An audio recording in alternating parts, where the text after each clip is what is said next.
Arguably the best decision I've ever made came from my biggest blunder. During the 9th grade, I decided to take the IGCSE, which is where I took a handful of IGCSE courses. Now, I like to clarify that I'm not the sharpest tool in the shed, but I'm definitely not the bluntest either. So I'd say I'm a happy in between. But there was this one course that made me feel like a fucking idiot. And out of all my courses, history was literally the only course that I failed every single test in. I'm not exaggerating to you, I got 40% every single time. And you know what was more insulting? For my quote-unquote effort grade, I scored excellent, which was the highest grade you can score. So I guess my teacher, my history teacher, literally told to my face that I was a fucking idiot, but like a try-hard idiot, you know what I'm saying? Now, for some reason, despite how hard I studied, I could never pass the course. I don't know why. Later, I had a very serious conversation with my academic advisor about my future.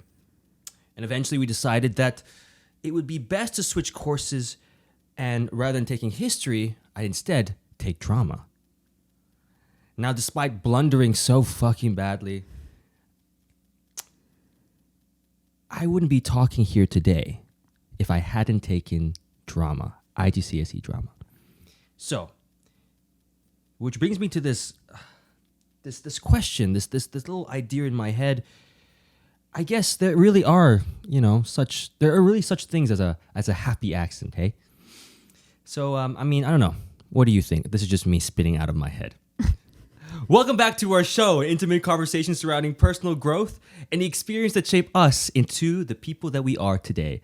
I am your host, Pradika, and this is The Pradikament. Today on the show, we have our guest, Caylee Watrin. How are you, girl? How you been?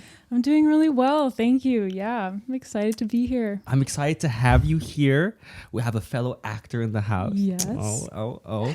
So I like to start off just a very simple, straightforward question. What initially drew you to become an actress? I started when I was pretty young, so actually thinking about the initial draw is kind of like, I don't know, feels a little bit nebulous to me. Like, I think I did my first production when I was probably in the 2nd grade. Wow, that was young. Yeah, so I don't even know how old you are when you're in the 2nd grade, like I think you were 7? 7, 8? Yeah, it's young. So yeah, I was really young, and I started in like church productions. So that's hilarious. I think the first like performing role I ever did was like I had this one solo in like this church choir thing. And for the whole show, like I was just in the choir, but then I had like one solo where I came out front and sang, and I was okay, you had your little moment. Yeah, and I was like rapping about like a bale of hay, because I think the song was about like this time in religious history when people were like worshiping this like god Baal or something. Okay. But they changed it into like rapping about a bale of hay, and it was like so weird, but it'll always stick out to me as like the first thing I did, and it was so funny. And then I think the initial draw was like always the people in the beginning. The people? Mm-hmm. You like telling stories and stuff like that, and like entertaining people? Is that like what drew you to start this endeavor? Yeah, I think so. Like there's nothing, it's so fun to just like go on like a journey with someone and hear someone's like perspective in like a narrative framing, Well, I got you. So then would you say that would be the most memorable, like, I guess, acting experience then, hey? I guess like some of the most memorable ones when I was younger was probably when I got to when I was in grade 9, I did like a Mary Poppins in high school. Oh wow, that's so cool. Yeah. Yeah, it was like a big musical theater production, and I was 14 and I was Mary, so that was a lot of fun, and we had like a really, really big set. Yeah. And just like I think that experience like really changed me and showed me kind of like what I could do and stuff like that. To be honest, I can totally relate, because I'm the type of dude just like you. I was juggling between sports and acting. So I was a big sports guy from middle school to high school, and around the 9th and 10th grade, that's when I really got into acting and stuff like that. And I remember my first time actually auditioning for a musical, I got the lead. So I actually did Into the Woods. Oh yeah, I've done that. I've done that one twice. Actually, You've done it twice. Who were you? Were you the baker's wife? No, okay. I played Cinderella, Oh, that's and dope. then the other time I was the witch. That's a fun role. It's really fun. Meryl Streep role. That's a fun I know. role. It's I love some of the songs, and like I think Into the Woods is like kind of like genius, like It's so genius in all of its structure, and Yeah. like if you really break down the metaphors that are there, it's like It's wild. it's really striking. It's striking because it really portrays these fictional characters as like real people. Because if they were like real people, they would have been such assholes. Let's be honest. I mean, like let's take the Prince for example, right? Prince Charming. I love this song. I love Agony? That. Yeah. Is that one? Agony. That one's so good. So yeah. in high school, I played the baker, and Cool. It was weird because like I didn't have the confidence to do theater, right? I didn't really have the confidence to do it. I didn't have the confidence to sing at the time. I had to take a hiatus on all the creative stuff that I wanted to do because I kind of lost my confidence. And then I did an audition, and I did you know the song "No More Questions, Please." Is that in Into the Woods? In the baker song, it's like he sings it at the end. It's like no more tests. Oh yeah. Na, na, na, He's na, singing na, it na, to na. like Little Red Riding Hood, right? Yeah, or something like that. No, I think he sings it to himself because he just found out the baker's wife died, and then he's talking to his dad. Right. Yeah, Yeah, ghost the of his mysterious dad. man. The Yes. mysterious man. Yeah. So I did that audition, and I got the role, and it gave such a boost of confidence. And so my question to you is that was there a role or an audition that gave you such a boost in confidence in your pursuit as an actor? Yeah, I think when I was in grade 12, I was in the directing and script writing class for my Wow. high school, and Okay. I like produced a one act, and so like I wrote it, directed it, and acted in it. It's a lot of me. I don't know if I would. But it's a lot of work too. It's It is crazy. It is a lot of work, Yeah. but it's. I don't know. Since coming to we're not in high school. Dude, you're so old. Since coming to university, I've kind of like learned that there is a lot more perspective that can come onto a project when you Right. do delegate, and having other input on the narrative and stuff like that.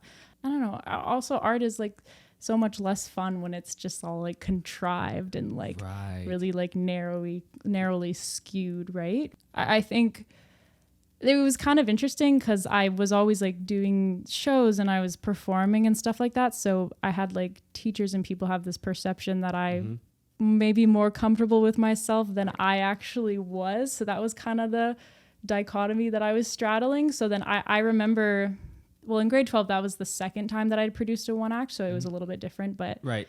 I just remember feeling like insanely consumed by just like doubt and so much like worry and like crippling fear about just like putting like my words on stage that I had Right. written and stuff Yeah. like that. And it was really, really scary for some reason, but I had like a good support team around me and went through with it and directed it. And then when I also like Performed it. acted in it too, I don't know, it really it taught me a lot about like self-reliancy and like Right. what things can like grow into, and working with a lot of beautiful people. So Right. I'd say like kind of branching out into like the producing role and just kind of stuff more from the production side of things in addition to performing, really it showed me that there's like a lot of richness in the different areas of like versatility within like performance. Yeah, no. So then I know that you're a director as well. Beginning, yeah. Beginning to be a director as well. And you've done some projects for FFC. We just did a music video. Video, yes. So tell me about that. So as an actor, you've accumulated so much skills and experiences, right? How does acting influence you as a director in producing films? There's parts of it that are really challenging. There's Yeah. also parts of it that I think are really joyful. Yeah. Because like I've been auditioning since I was 14, so I noticed that I've like acquired like diverse kind of like language to speak to actors, and Okay.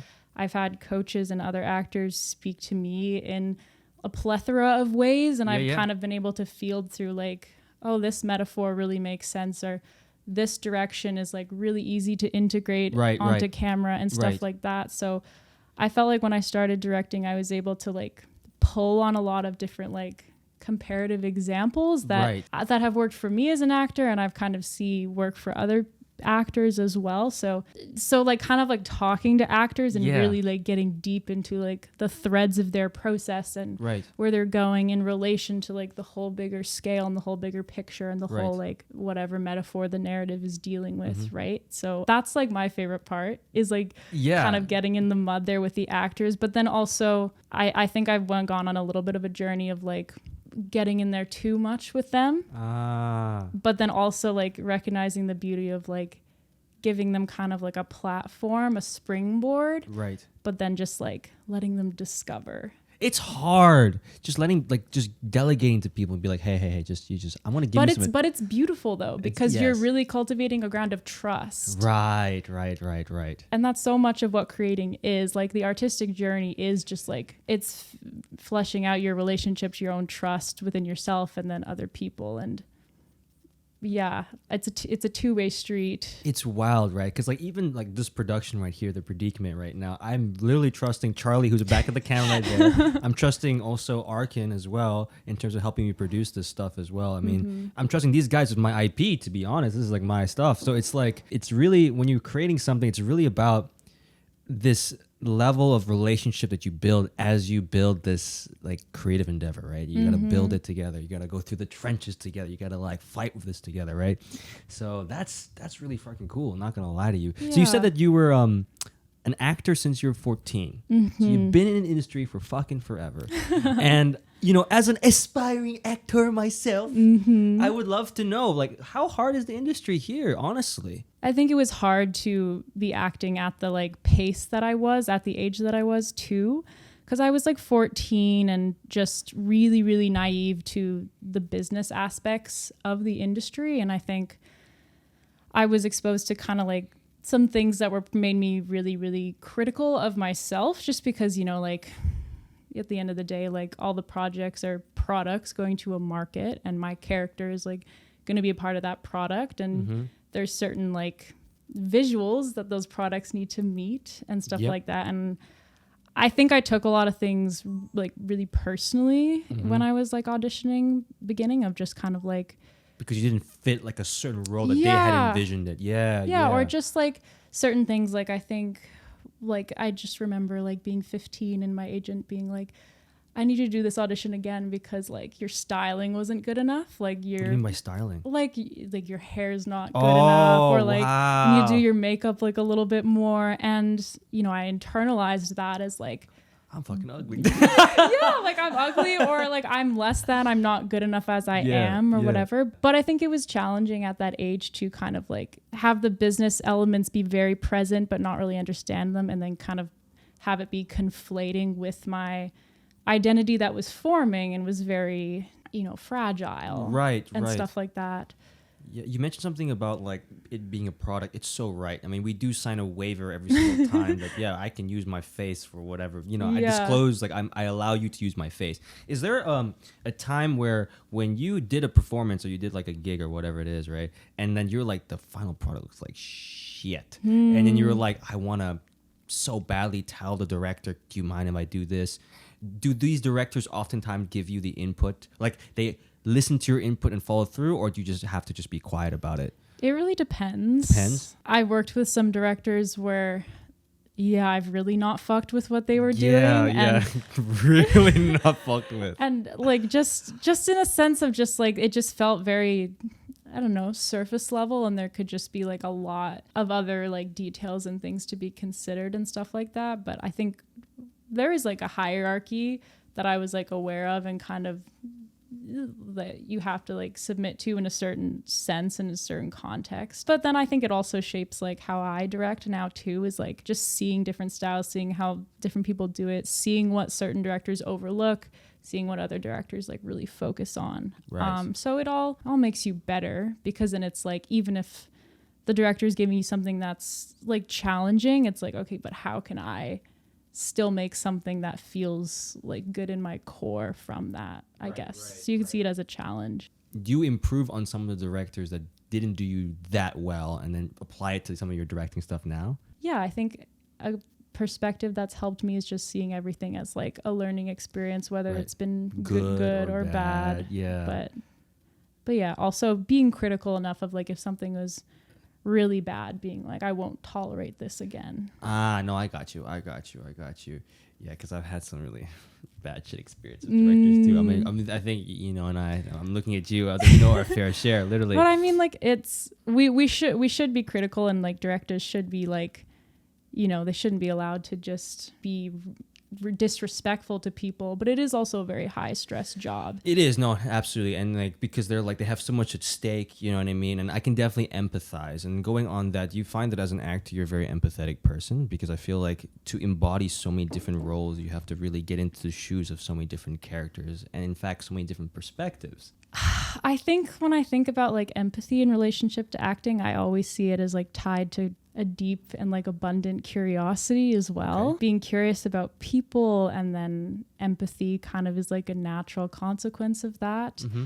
That's what I'm finding in like the joy of auditioning right now, is just like it's an empathy exercise every time, and looking at this person on paper and like, how can I imagine what it's like to be them or whatever. Yeah. And then, but I love it because it's literally an exercise of empathy. Right. And then like, the more you exercise something, the more it like, it clicks to you. Yeah. The more it becomes like really internalized into you. And empathy is it can go very deep, and it can be very resonant, but it's an experience that's very like important to me. Yeah. And does that make you feel like you've become a better person because of those like constant practice of empathy? I mean, maybe. Like, I guess it depends on like what your core values of being a good person is.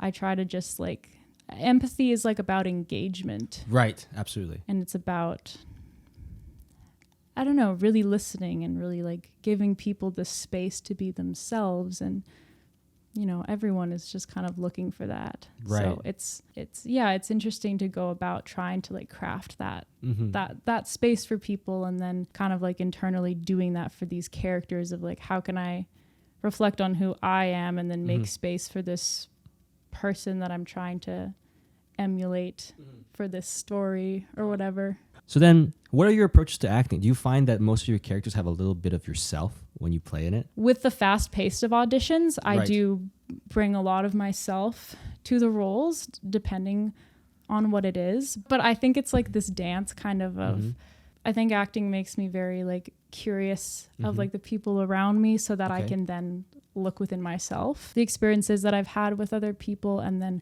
it's tricky, like how much you bring yourself to a role, because I don't know, I've had experiences in the last couple of years where the role has like, meant so much to me, and the story is really important, and like how much do I want to like imagine, and how much of like, I don't know, there's like this idea of what can this performance cost you? Really? I've never thought of it that way. Yeah, you're right. Because like to have something like be effective, there usually like has to be a cost. There has to be like something you're giving up or opening up. Like vulnerability has a cost, right? Absolutely. In our social dynamics. Right. I did this role, and it was like the character was in a pretty tough spot. Like, she was like fleeing an abusive marriage. Okay. And wow. Like, that's intense. Yes. And that's intense. It's implied that she like took matters into her own hands and took care of the husband and stuff like that. Okay, and gotcha. and it was very intense, and like there's a lot of responsibility with like a role like that, and right.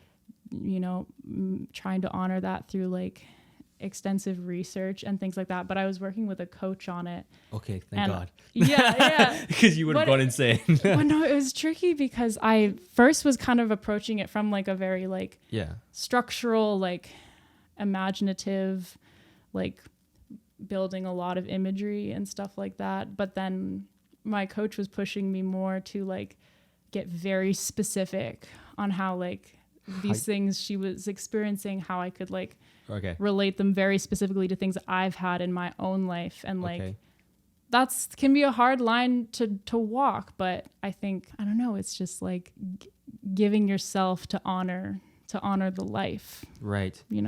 No, I absolutely agree with you, because it's, I mean, you look at like actors like Heath Ledger and all that stuff. He went really into it, right? Really into it.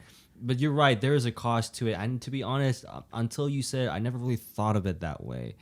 because I thought this was just our job, but then you're taking it a step further and saying that, look, this is, maybe this is not worth my mental health. Do you oftentimes go to like psychiatrist sometimes if there's a role that's like too big? Like, I don't know, I'm just curious because I've never had a big ass role where I'm like, I'm fucking going crazy. But I've been there, but not to that extent. You know what I mean? Yeah, I mean, I try to have like systems in place within myself, like Right. having decompressing like habits Real music or something. or strategies and stuff like that. Like the conservatory training I do is like really focused on breath work. That can be really helpful to kind of like move into a character and then move out. And sometimes you can't really like know exactly how long it's going to take to wind up or wind down, but I mean, it goes back to trust, right? You just have to like trust that like while you're acting, something's like moving through you, and then it'll pass, right? And like the experience that you have with them kind of filters back into your own life, and that's what makes it easier for me to say goodbye to characters, is knowing that they kind of like live in me too going forward. That's so sweet. Yeah. That's so sweet. Here's a question as well. What would you say is your biggest ambition right now as an actress? I have like a big kind of like framework goal in relation to like the projects I want to be a part of. And I think this goes back to kind of like why I'm really interested in acting too, is like, I think I'm really interested in how stories and like can kind of like illuminate blind spots for people watching them. Oh, I see. The way my mom is able to just like call out like shit that I do or whatever. And she sees like the blind spots of like things that I'm experiencing or decisions that I'm making, and like she'll like call me out on it. And it's just like insane how dead on she can be, right? But there's that like intuition, and it's like, people have different perspectives and stuff like that. Right. But then I think that's what storytelling can do too, and that's what characters can do. When people watch it, they see they're like a part of themselves reflected, or they see like, a blind spot, but on a very like small level, like where you're reflecting on yourself. Or absolutely. Like a bigger mirror that stretches like, across the world and the continent, where like societally we can all reflect. So with all that said, my dream is to be a part of projects that can be a part of that like reflexive exchange, and can kind of be about broadening perspectives and just making us more conscious and aware of ourselves in the world. I like how you use your mom as like a little thing, because you're right. My mom calls me on so much shit. Like it's uncanny. Yeah, I know. It's uncanny. It's so sick. And then they do it, and then I'm like, how the fuck did I not see that? Like, or like, Mom, I'm in denial. Just let me go through my denial for a bit, and then I'll process it. Yeah. But that's I don't know if you can relate, but like the predicament in the sense is sort of something that touches upon what you're saying about blind spots. I would love to expose different perspectives on here. Is there like a story in your mind right now? Because I know that you're a director now, actor. Is there a story in mind that you're trying to produce that kind of emulates what we're just talking about just now? I've been thinking about some things. Yeah. What's been pondering you? What's been pondering me? Pondering you, yeah. I've been reflecting, like I'm going into my 4th year of uni, right? So I've been reflecting a lot on kind of like... on life. Yeah, but also specifically like the moments in my education that I feel like have challenged me and propelled me forward the most. And there was, in the pandemic, that was probably one of the most like, I don't know, important years to me at uni was the pandemic year, because I was still able to be in person, but because of the isolation, we had to do like a 1-person show basically. Oh, okay. And it had to be like a 10-minute show, and it was like so much alone studio time. It was actually like hella nice. Well, no, it was incredibly like isolating. Oh, and, never mind. Sorry. Just because the nature of it was incredibly structureless, were basically like, we had to decide on like one theme that we wanted to like deeply explore from as many possible angles as we could. And then we had to create this show, but we couldn't use any words of our own. We had to like cite other like sources and stuff like that. But anyways, so that was a project that I did in 2nd year, and it was really hard, but it propelled me forward a lot, and it like helped me grow and kind of just see creating through an entirely different framework. So then, you're in your 4th year and you say that. Do you honestly have any doubts? Oh yeah. Yeah. Doubts all the time. Like, What kind of doubts? what kind of doubts? Yeah, honestly. I think like belief in myself. Yeah. As like an individual and like having like capability to tell stories Right. in the way that like I think they deserve to be told. Even if like it's a fictional character, I think writers, wherever that person came from the writer is from a real place, which is probably influenced by like someone they actually knew in their real life. So I think like everything on the page is like, it's real. Yes. And I want to honor it. Right. But that's a big responsibility. It's a big responsibility. Yep. And I think, yeah, I have a lot of doubts about just like my own ability. And I think that comes from years of rejection, which is like a reality for the industry. But just, Right. I think after a long time, it can get like very internalized. Do you find it building up, like the rejection part of it?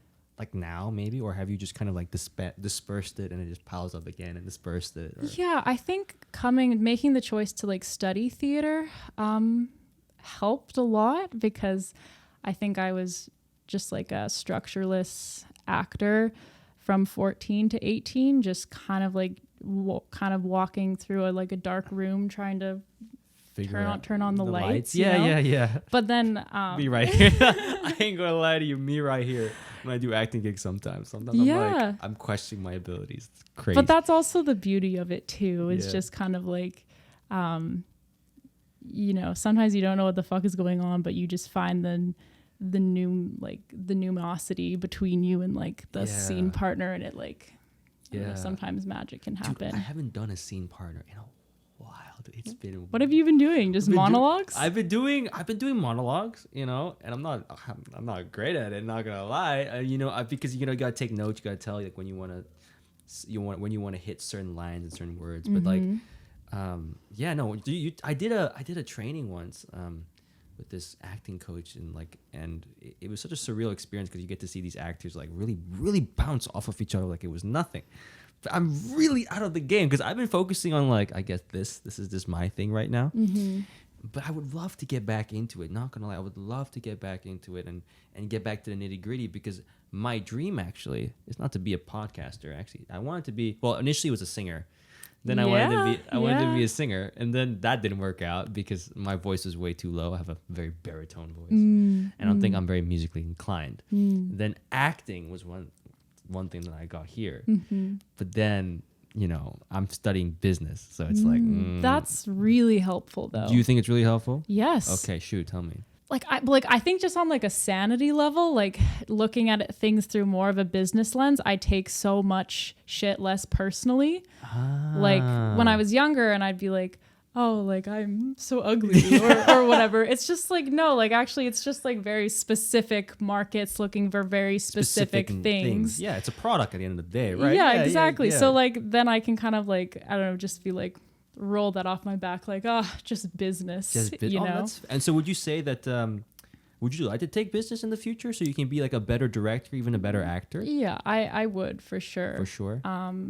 It's nice to learn things in context with the industry, but I don't know, like I think industries, they're all like, it's like a big brain unto itself, and like to get in the industry, like it's helpful to like understand how the brain works, right? And fair. So if it's like this, if like the right brain is like the artsy side of it and the left brain is like the business side of it, I think for a lot of years I was just very within the right brain of the industry, but now I'm trying to branch out into the both sides. Yeah. Did you find that a struggle to branch it together?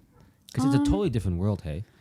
Yeah, I mean, I think it can make it can like change your relationship to your craft, because like it can make it a little bit less precious or a little bit less, I don't know, like very deep and like stuff like that. But I think also it's just kind of like, I don't know, it helps you frame it as like, it is a job. It is like, it also like, you're not that special. Like you're just it's a job. You're doing it like, yeah, absolutely. Like I always keep like the kind of, I don't want to say moral, but just like the the deep intrinsic motivations that I have for acting. I try to keep those very like soft and real and like about honor and about connection and stuff like that. But yeah, go on. But just I think like the business part of it just brings like an element of realism and can bring an element of like stakes and like, okay, now my love has to match like discipline. Yes. And I think the business framework sets a really good like real precedent for, I don't know, just going through the industry professionally. Do you find that that having restrictions help you become more of a creative person? Because you talked about how business kind of gives you the discipline, right? And I agree. When you look at it from a business point of view, when you're making something, it really does change the creative project altogether. Like the business boundaries or? Yeah, the business boundaries. Because, I mean, at the end of the day, when you want to make a film, you have a budget, right? And you have a certain amount of things that you have to hit. Does that make you more of a creative person? You know what I mean? Does that stimulate you more as a creative person? Having that boundaries, right? Yeah, well, I think like boundaries you're talking about, I think it can relate to structure. Right. And I think a big journey that I've always been on with acting is like, I love analysis and I love structure. But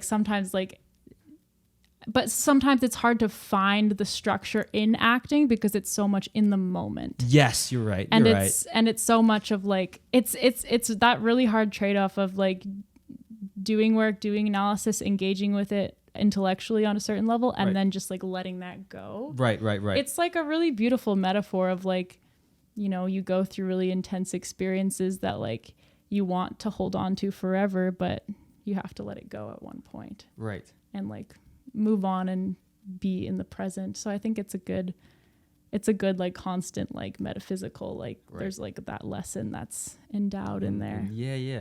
And so I'm gonna finish this off with like a couple final remarks. I'd like to ask you. You know, you've been an actor. Like, I keep mentioning this, but since 14, you've been an actress. But what kind of advice would you bestow your younger self? Or what kind of, even better, let's frame it in another way. What kind of advice would you give younger actresses or younger actors in general that you know now? You've been in the industry for a while. What kind of advice would you give them off the bat? Give less of a shit? In certain ways, I guess. I think, you know, develop who you are outside of being an actor, and like that's really important. Because I think a lot of times when people act when they're young, it's like the acting world and the life, it can be really all consuming, and it can kind of like consolidate with yourself, especially as you're like growing and like developing your identity. And that can be tough. Like it can be tough for people. It has been tough for me in certain ways where I feel like sometimes I can't engage with like a certain part of my personality unless like acting like pulls it out of me in a certain way. So I think like developing like yourself outside of art and outside of craft, because also acting is a lot about like conveying like a deep core of who someone is. And I think you can only do that when you really know who you are. Oh, wow. So deep. But that's a hard journey for like a lot of people. And I think sometimes actors, you know, they're acting because they're really searching for who they want to be, you know, and they find it kind of in other roles and little characters here and there. But I don't know. I don't know. I'd say like be critical, but be gracious to yourself. Critical and gracious. I like that. And just reflect on like how much you are having to like look at yourself, because something that I was reflecting on before doing this conversation was just like acting makes you look at yourself all the time. Like the amount of hours I've had to spend like looking at tapes of myself and stuff like that. And I think it can be good to just like have a healthy awareness of like, you know, that's a very self-centered practice. And so just making sure there's like an awareness of that and kind of like looking out at other people too. Because acting shouldn't be like it is so self-centered in the way that like you have to be contrived in that process, but there's like a deep end that you can fall off in that way, if that makes sense. Oh, that makes total sense. Yeah, no, it makes total sense. Well, thank you so much, Caylee, for being on board. I really do appreciate here at the Pradikament production here. Now, you can look into that camera right there and just say your socials if you want to put them on so they can find you if you want. Would you like to or not? Sure. Yeah. My main one's Instagram, Yeah? just at Caylee Watrin _ What's it called? What's his face? Agents, look out. Thank you for being on board. Thank you so much. Well, thank you so much. All right, guys, I'll see you around. Bye-bye.